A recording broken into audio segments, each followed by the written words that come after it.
If the Boston Bruins are looking to retool and make some trades, which players would actually be on the table?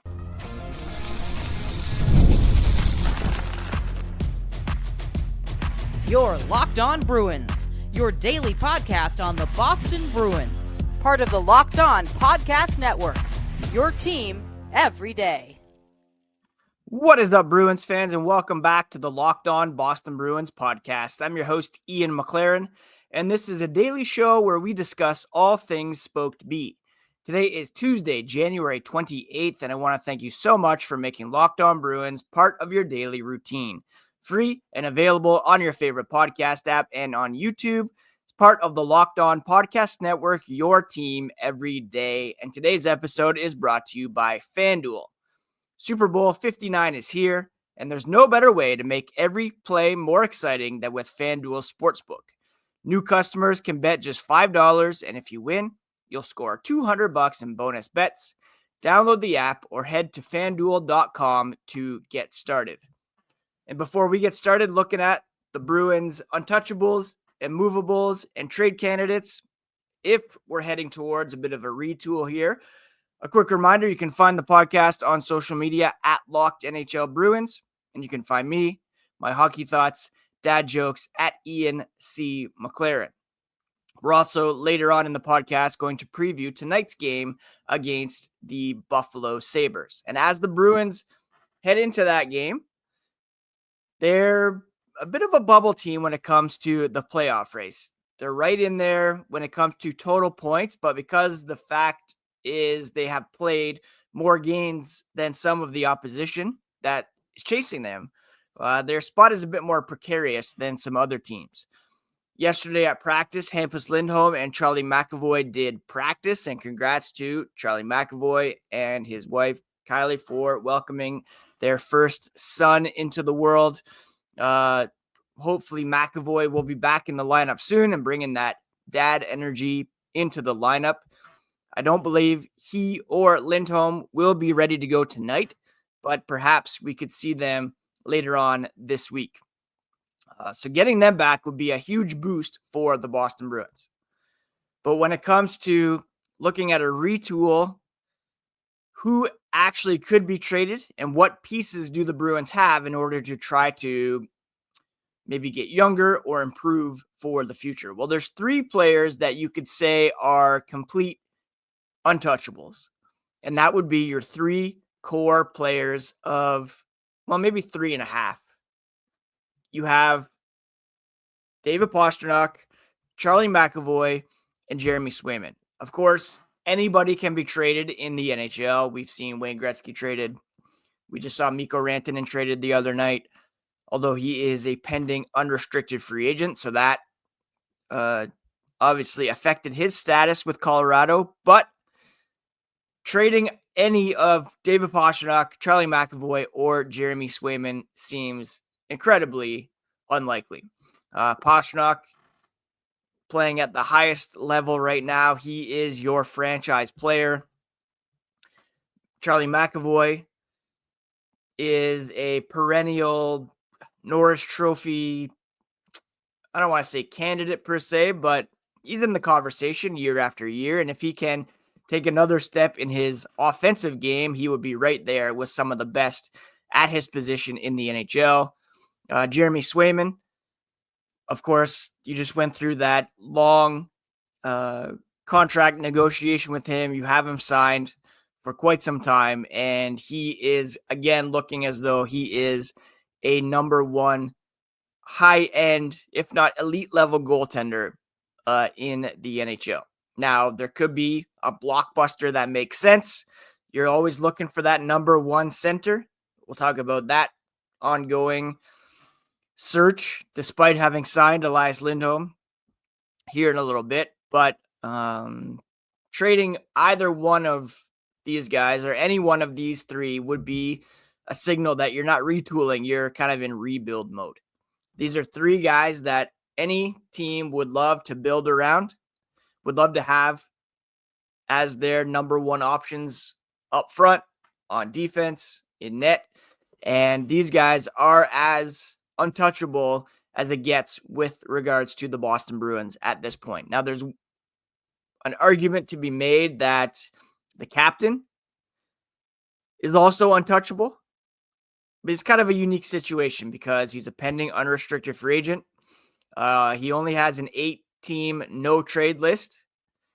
And if he were to agree to being moved, again, they don't need to find agreement if it's outside that trade protection. Just about any Stanley Cup contender would be interested in Brad Marchand, given his style of play, his continued production, the way he has performed in the playoffs year after year. But he's just not another guy right now, right? He's the captain, franchise legend, the only remaining player from the 2011 Stanley Cup team, likely going to get his number 63 hung in the rafters one day, a likely NHL Hall of Famer or Hockey Hall of Famer. If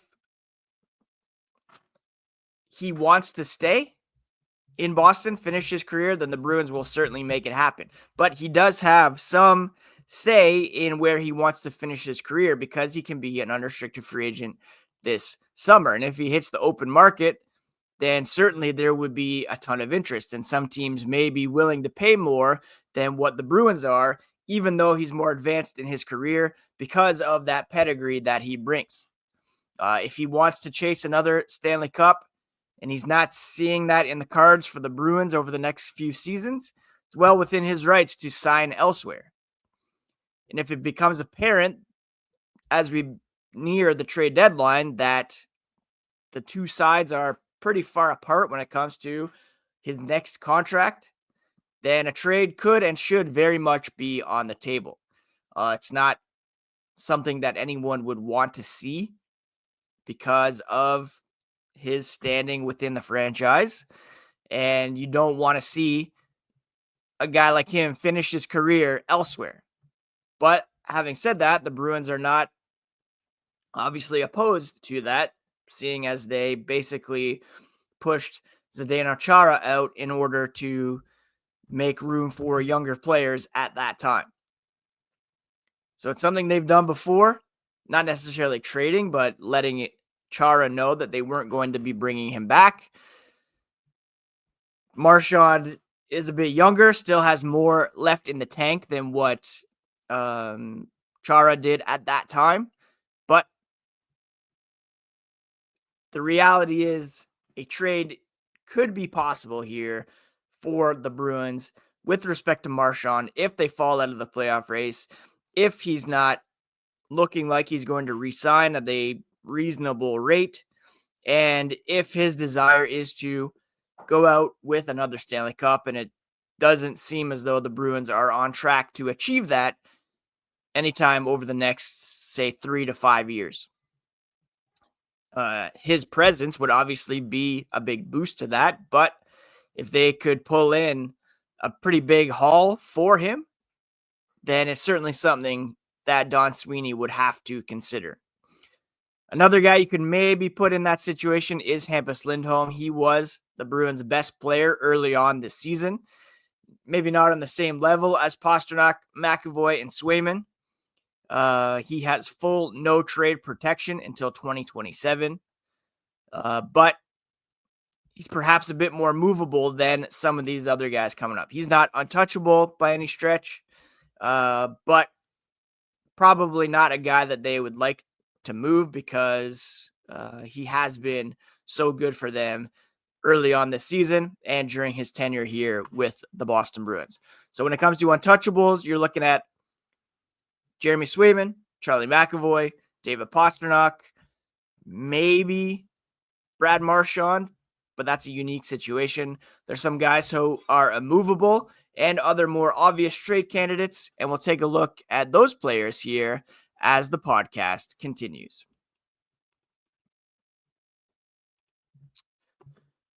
The matchup for Super Bowl 59 is set.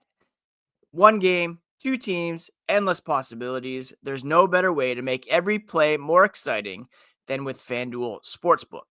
Whether it's predicting the first touchdown, calling the MVP, or even betting on the coin toss, FanDuel makes it easier to get in on the action. With live betting all game long, you can adjust your bets as the game unfolds and feel the thrill from kickoff to the final whistle. The live betting feature lets you stay involved no matter what happens on the field, and the app is super easy to navigate. Plus, knowing that you can place a $5 bet and potentially win $200 in bonus bets during the Super Bowl, that's icing on the cake. Download the app or head to FanDuel.com to get started. Bet just $5, and if you win, you'll score $200 in bonus bets. That's FanDuel.com. Bet with FanDuel, an official partner of Super Bowl 59.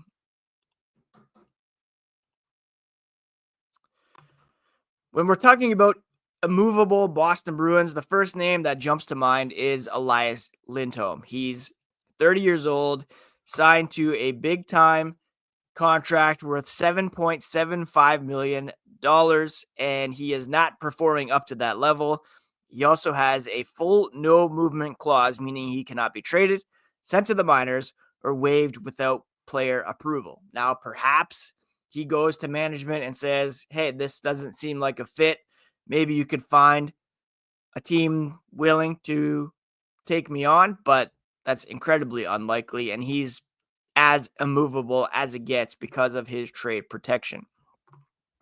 Another guy with no trade protection is Charlie Coyle. He's got 2 years remaining on his deal, but he's got an 8-team trade list for this season and a 3-team no trade list for next season. So there is some flexibility there.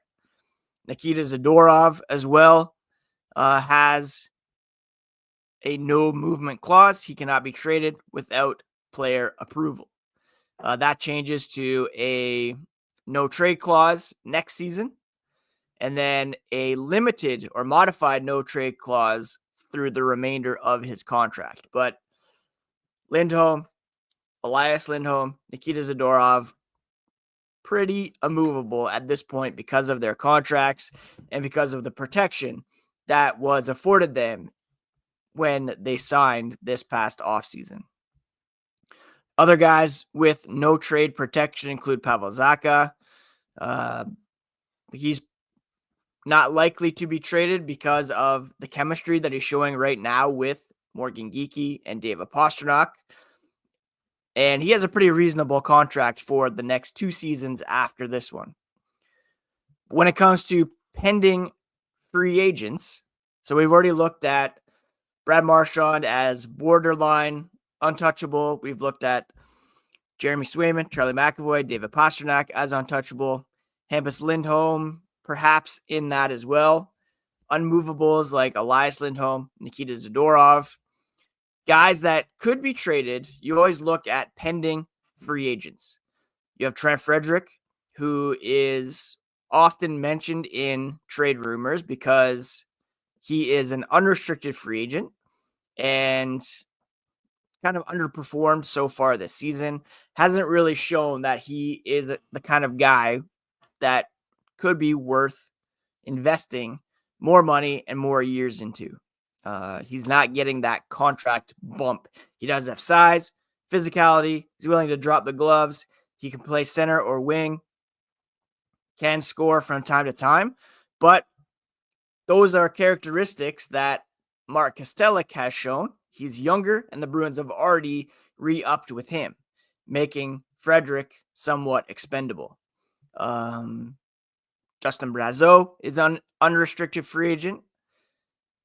He's a trade candidate. He's got a very low cap hit for this season. The Bruins, while he does have 10 goals and 20 points, he would be a very attractive trade candidate because of his very low cap hit, and that's a guy that could fetch a nice little return here come trade deadline day if the Bruins aren't willing to commit to him long-term, or if the Brazeau and his camp would like to explore their options on the open market. Morgan Geekie is a restricted free agent. After a slow start, he's come alive, 13 goals, 20 points over the last 24 games. He's making just $2 million.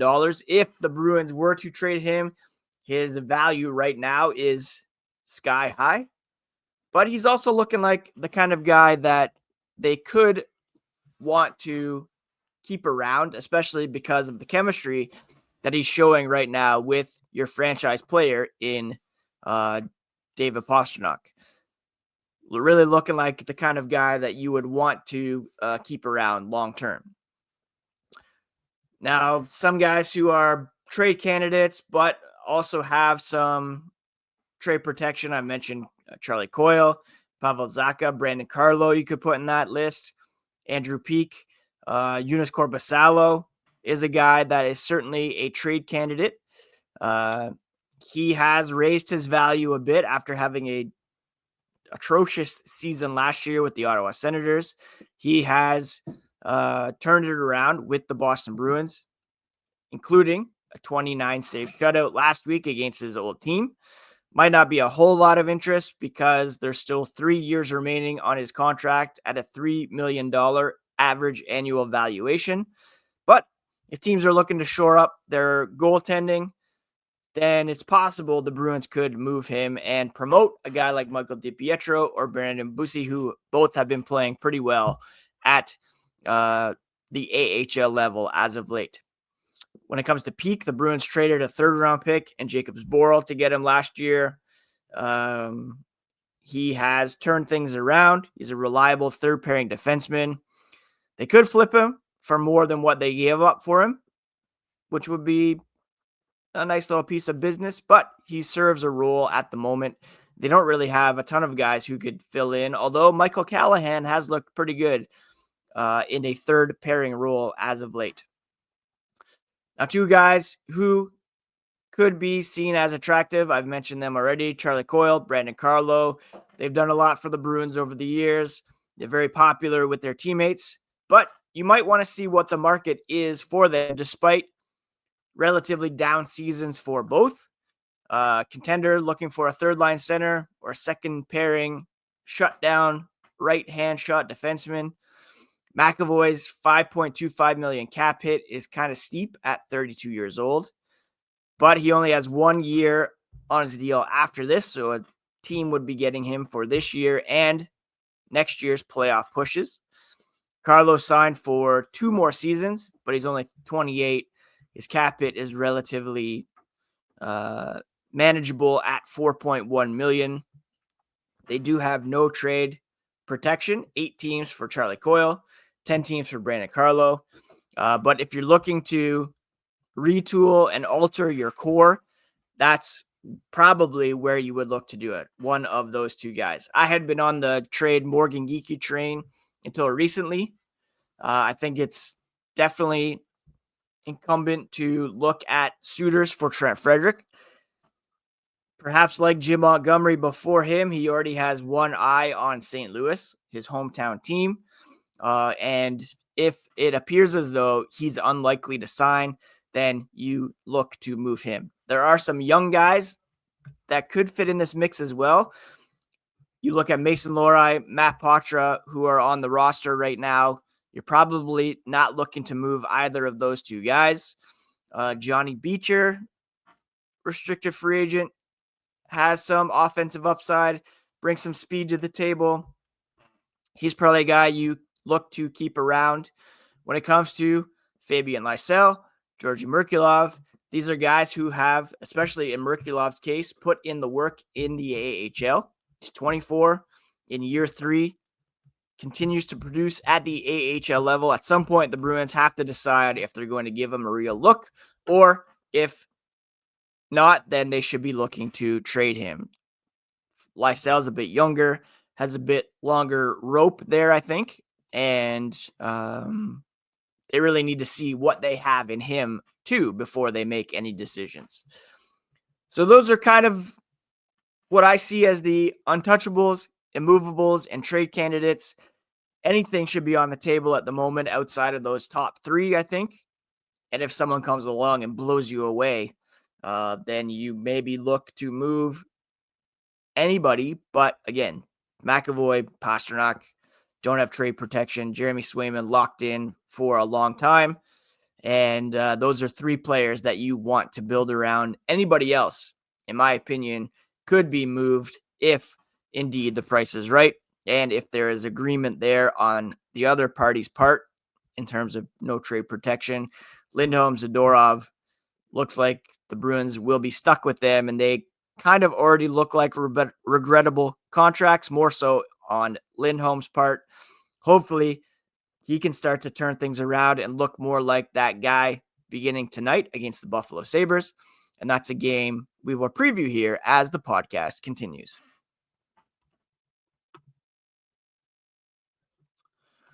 All right, Bruins, Sabres tonight in Buffalo. It's a big game for the Boston Bruins. They cannot afford to drop points against teams below them in the standings. And Buffalo right now is the bottom team in the Eastern Conference with a record of 18, 26 and 5, 41 points, a 418 point percentage. They're 7 points back of 15th place Pittsburgh. So well behind here. The Sabres are in the playoff race. Another disappointing season for a team that's always looking to try to jump up into the playoff race. Ottawa's doing it. Detroit's kicking around a little bit. Montreal's even up there. But Buffalo right now still mired in the basement of the Atlantic Division, and the Bruins need to take advantage of that. This is the second meeting between these two teams. They played back on December 21st. The Bruins took that one by a score of 3-1. And they'll play two more times, once in March and another time in April. The Sabres, 4-6 over their last 10 games. They've won one game in their past 5. That was against the Vancouver Canucks, coming off losses to Calgary and Edmonton. And again, just continually disappointing. The Sabres are as a group. Right now, they come in with a decent offense. They rank 15th, 3 goals per game, which is more than a quarter of a goal per game than the Bruins, who rank 25th at 2.73. Buffalo's defense, though, 29th ranked. They're allowing 3.43 goals per game. The Bruins are 20th at 3.1. Boston's power play is back down to 31st in the NHL, 13.4% success rate, 75.9% on the penalty kill, which is 25th. Special teams have been a problem for this team all season long. Buffalo doesn't get much better for them. They rank 27th on the power play and 21st on the penalty kill. When it comes to recent scoring trends, Sabres are led by Tage Thompson with 5 points, 3 goals in their past 5 games. Rasmus Dahlin with 3 assists over that stretch. David Pastrnak leading the way for the Bruins with 11 points over his past 5.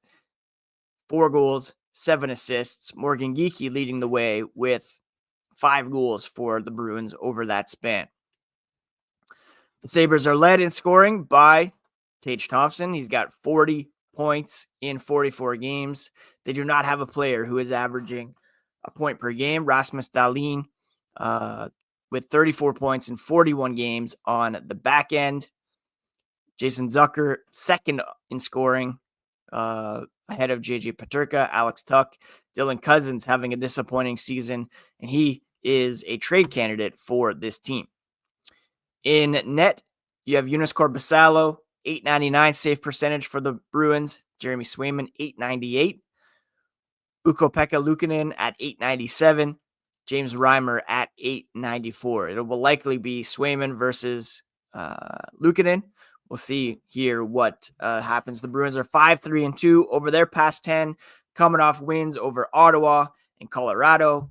And again, they are right in the thick of the Eastern Conference playoff race. Technically, they're the first wildcard team, 56 points, ahead of Tampa Bay by 1 point, but the Lightning have 3 games in hand. Every team behind the Bruins actually has games in hand. If you look at point percentage following last night's action, the Bruins are currently in 9th behind the Columbus Blue Jackets and the Ottawa Senators and the Tampa Bay Lightning. All right, that's the lay of the land ahead of tonight's game against the Buffalo Sabres. Again, Lindholm, McAvoy will not be back in the lineup, but they are nearing returns, thankfully. Be interesting to see what the Bruins look like with those two guys back in the lineup. That would be a huge boost. Obviously, their top two defensemen.